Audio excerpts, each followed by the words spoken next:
What if there was a way to guarantee that nothing bad would ever happen to you for the rest of your life, Mike? That's what today's theory is all about. Life is beautiful.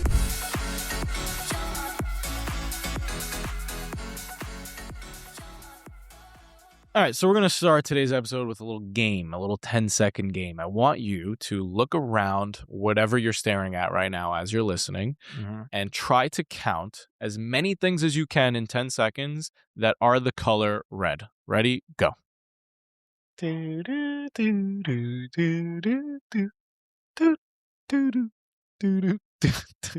Okay. All right, now I want you to tell me, how many things did you see that were the color blue? I have no idea.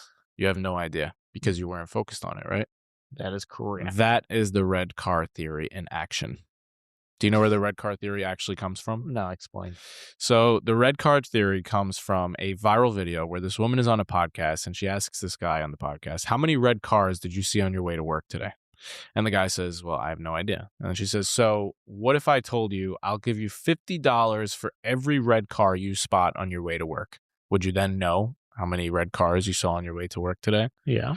So the idea is that our five senses are taking in 11 million bits of information every single second, but we can only focus on and process 40 to 50 of those bits at a time. So when you looked around the room, you did see blue things. It's just that those 40 to 50 bits were not being focused on blue things. They were focused on red things. And so where we put our focus is the reality that we experience. So we like to joke around, like you watch The Matrix and there's this whole culture of people saying, and Elon's even saying now, we're living in a simulation. In a way, we kind of are living in a simulation. We're not experiencing reality. Yeah. We're experiencing a very, very small sliver of reality that is processed through our brain's five senses. But the difference between The Matrix, I guess, and what we're explaining is that every single person is living in their own unique matrix. Yeah. Right? Exactly. Yeah. You have your own simulation. Yeah. Everyone has their own simulation because basically we don't see the world as it is. We see the world as we've trained our brains to see it. Exactly right. And I think the most practical application of this red car theory is when dealing with adversity. Right? Because when dealing with adversity, we open this episode by saying, what if there was a way that we can guarantee that a bad thing will never happen to you for the rest of your life? And there actually is a way to guarantee that a bad thing will never happen to you for the rest of your life. And how is that? And that is by changing the framing, the way that you process that event inside your brain. You're changing the 40 to 50 bits that you're processing that event through. Right. Yeah. So, for example, your jaw is always the perfect story when your jaw was broken and wired shut for 3 months. Yep.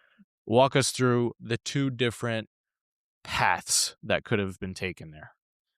I mean, I could have easily been depressed and sad that I was not able to eat food, which was this basic thing that I really enjoyed doing. And you had to drink all your meals through a straw. Drinking my meals through a straw, and I was sitting at Sunday dinner while everyone was eating this delicious pasta. Yeah, and for someone who can't shut the fuck up, you had your mouth wired shut for 3 months. Yeah, so I mean, it would have been very easy for me to get down on myself and just depressed over those 3 months. If you were to focus on all the things you lost. Exactly. But instead, what did you do? But instead, I asked myself the golden question, which is, how can I make the best of this situation? And it recalibrated my mind to start focusing on finding the opportunities within my difficulty. Yeah. And it allowed me to then say, oh, look, I don't have to go to work right now, which means I have more time for these things that I've been saying I've wanted to do for the longest time, but haven't been able to get a chance to do it. Like the books that were piling up on my desk, or learning how to meditate was something I always wanted to do, but now I really had the time to do these things. I never did. So it ended up being the biggest blessing ever, because for the first time in my life, I actually stopped and asked myself what I really wanted out of life. And it changed the whole trajectory of my life. So basically what we're saying here is, event happens, you get punched in the face, your jaw is completely broken, your mouth is wired shut. These are facts, right? Yes. As Nir, who we just interviewed, would say, these are facts that are not changeable. Yes. Then you have this basically golden circle of the opportunity to now frame those facts and focus on how you want to think about those things. Yeah. And so you had two different options. Option one was to focus on the fact that you couldn't eat, that you couldn't talk, that this was painful, right? You could focus on those and keep Yep. repeating those thoughts, or you could focus on all the opportunities, that this was more time for you to meditate and more time for you to read and think about your life. Yep. And then as a result, how would you have felt if you thought about the fact that this was painful, that this sucked and all that? How would you have felt? I said sad and depressed. Okay. And how did you feel as a result of thinking about all the opportunities that this now provided you? Believe it or not, I was excited. Yeah. It was, it sounds fucking crazy, Okay. but Now we're going to I take was this excited. one step further. Feelings determine our actions, right? Yeah. So if you were depressed, what would you have done about it? I would have probably just laid in bed all day. And watch Netflix and just be depressed and eat ice cream and get fat. I mean, I couldn't eat ice cream, but yeah. Slurp milkshakes. Yeah, I guess. Okay. And now that you were feeling excited and empowered because of the positive framing, Yep. what did you then do about it? I was waking up early in the morning. I was learning yoga so that I could still work out. I was reading books. I was taking courses online. I was really just capitalizing on this gift of time that I got. Exactly. And so, did something bad happen to you? Something happened to me, but it was not bad because I framed it as something that was good. Which we all have the power to do. Yeah, ultimately, what I think we can summarize this all up by saying we as humans are storytellers. Meaning making machines. We are meaning making machines, and we are constantly just telling stories about the events that are unfolding all around us.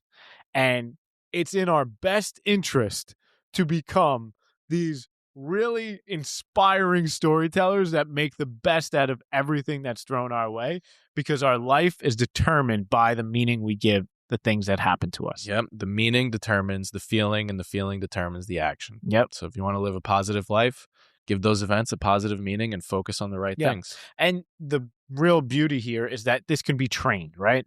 Yep. So what is the way to train it, in your opinion? I think Let's end with the call to the action. easiest way to train it is this practice of gratitude. Yeah.